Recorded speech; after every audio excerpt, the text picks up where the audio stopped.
Hello everyone, welcome back. So a couple of days ago, I did a video where I was shooting at a 1/2 inch steel plate with a 20-inch AR-10 and also with the muzzle Nagant, and it cratered really nicely on it. I did a video on that. So I was curious in what the 16-inch AR-10 would do, and I want to be able to compare the crater of the 16-inch to the 20-inch AR-10. We're using the same ammunition, Freedom Munitions, 147 grain. So I think it would be an interesting comparison.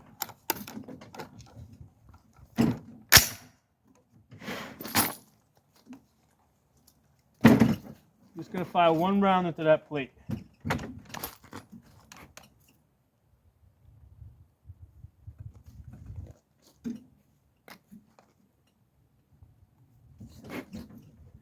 We're shooting it at 30 yards.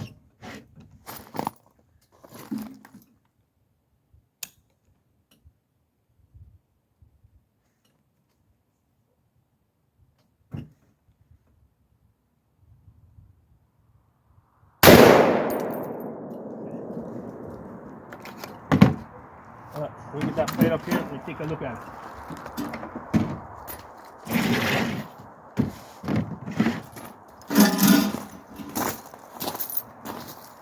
Pause this for a second. All right, so I can clearly see the crater's definitely not as deep. Now here's the thing: the place where it hit, it's got this other piece of plate behind it. Because I'm seeing that the crater seems to have opened up. Well, I'm wondering if that makes a difference. I'm going to take another shot at it and try to hit it down there. Oh, not even there. Try to find a spot where there's no.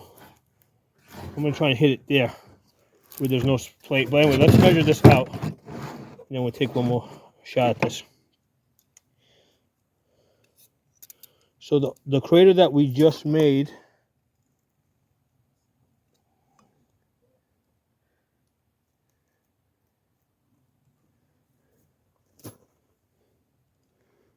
I'm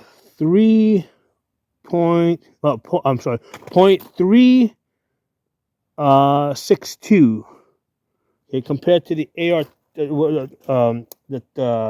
20-inch AR-10, which is about almost twice as deep.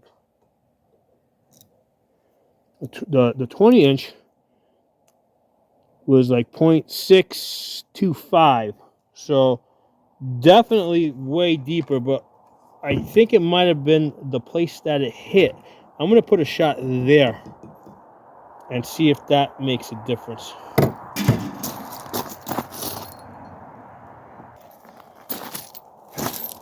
Let's take one more shot. See if that makes a difference. It might be where it hit on a steel. So I want to eliminate that possibility.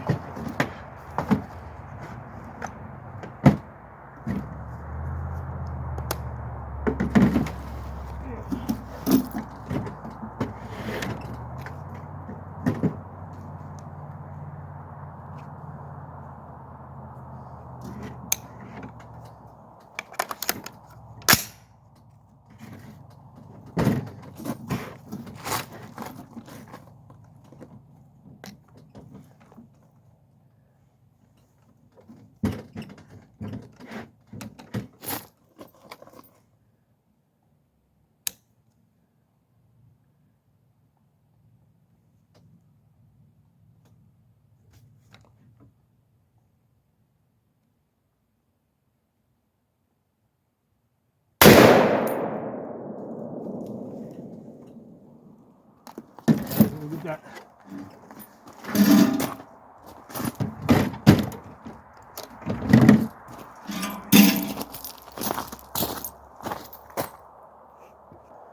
All right, guys, I took another shot. It's that one right there. And yeah, this time there was no, you can see the crater on the backside. So this one over here, that's from the muzzle Nagant.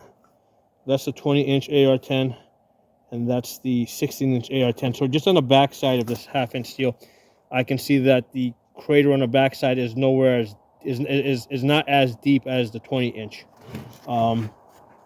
So it did go a little bit deeper like just looking at here, this crater is definitely deeper than the one I shot a minute ago. So let's measure that out.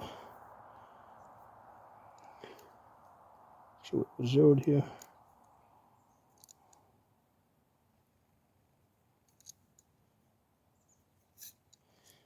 So this one.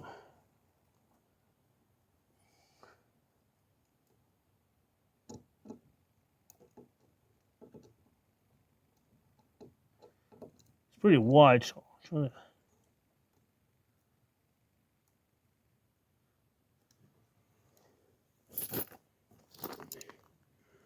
So 0.434. Point 434. The 20-inch AR-10 definitely went in deeper. Like just putting my finger in there, definitely went deeper. And it's a difference of 200 foot-pounds. Same ammunition in the 20-inch is getting 2,400 foot-pounds. That specific ammunition versus 2,200 foot-pounds in the 16-inch. So let me take the phone with the tripod. So that's the Mosin Nagant. That's the 20-inch.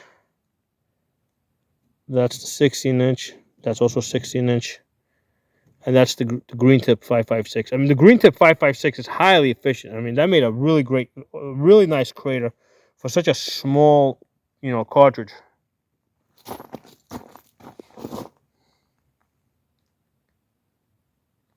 Yeah, but anti-material purposes, like if you're trying to stop a vehicle that's coming at you, yeah, I mean the 20-inch is definitely going to be more effective, and you can see the actual results here. Because there's one thing to like show you numbers and then show you what it actually does on the steel. It's one thing to show you, I mean, like energy calculations, and another thing to show you what the effect is on steel.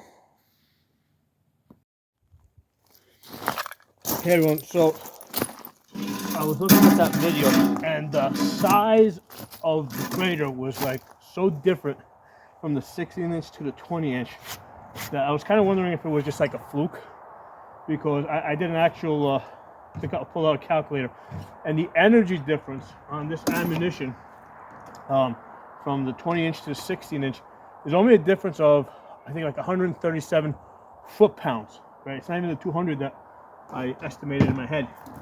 So we're seeing a really big difference on the steel for a very small difference in calculated energy. So I'm wondering if like it was a fluke, that the first time I shot the 20-inch at that plate, that the hole went that deep. So we're gonna do another one, and we're gonna see if how deep it is, and we'll do a comparison.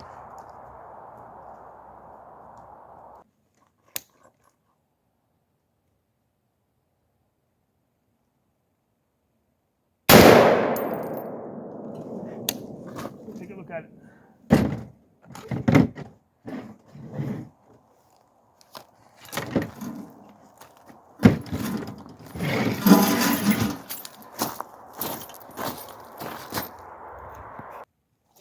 All right, guys. So I measured this again. That's the hole that we just made, and it's definitely not as deep as the hole that we made a few days ago, although it is wider. So the depth on this one now, again, this is now with the 20-inch.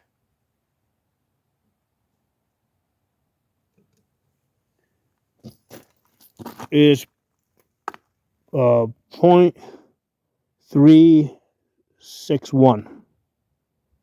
Okay, so that is not that different from the 16-inch that we shot just a few minutes ago. Now this is the same ammunition, and what I'm starting to think is because this crater here is wider versus the one that we shot a few days ago that was way deeper. So this one, the width on that is a kind of 0.691. So that one's more narrow, right? That was from a few days ago that went deeper. Whereas this one is like a 0.8, a 0.81. So the one that I just shot now is not as deep, but it's a much wider crater. So what I'm looking at here is that I guess I don't know if it depends on the metal, because this mild steel may not be uniform, like the strength of it may not be uniform. Also, the angle that it hits it might, because I am leaning it up against the berm. What's I think is happening here is that if you get a wider crater, right, it's not going to be as deep, which is what we just saw. But if the crater ends up being more narrow, it's going to be deeper.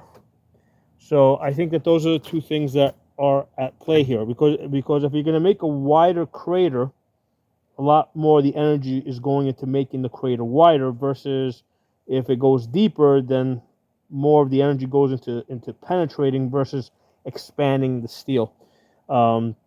So I think now that I'm glad I took the second shot, and I'm starting to understand how the bullets impact the steel. So anything that you gain in depth, you're giving up in width, or anything that you're gaining in width, you're giving up in depth. And I think that contrary to what I was thinking a few minutes ago, the difference is not that big, because there's this trade-off of width versus depth. So I think this was a very interesting exercise.